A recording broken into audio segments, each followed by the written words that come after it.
की breaking news. America के पूर्व राष्ट्रपति डोनाल्ड ट्रंप की नई टैरिफ नीति ने 9 जुलाई 2025 को वैश्विक बाजारों में हलचल मचा दी है। ट्रंप ने 14 देशों को पत्र भेजकर 25% से लेकर 70% तक के आयात शुल्क लगाने की घोषणा की है, जो 1 अगस्त 2025 से लागू होंगे।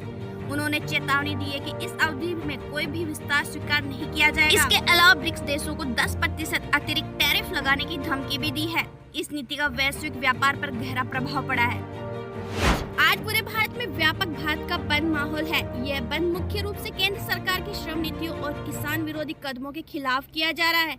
देश की 10 से अधिक केंद्रीय ट्रेड यूनियन और कई किसान संगठनों ने एक साथ मिलकर इसका आह्वान किया है।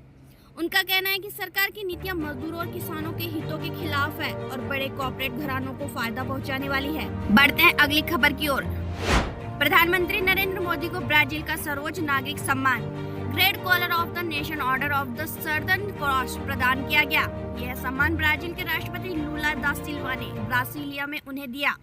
पीएम मोदी इस सम्मान को पाने वाले पहले भारतीय प्रधानमंत्री हैं। उन्होंने इसे 140 करोड़ भारतीयों के सम्मान के रूप में स्वीकार किया।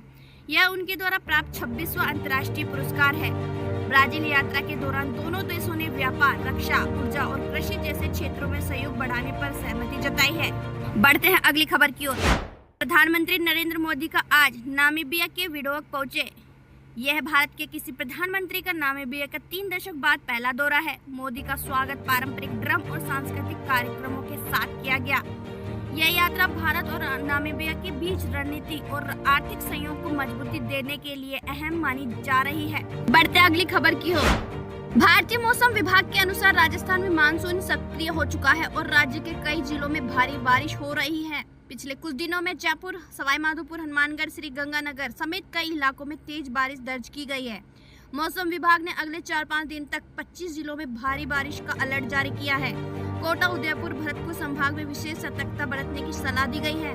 बारिश के चलते कुछ जगहों पर जलभराव और मकान गिरने की घटनाएं भी हुई है।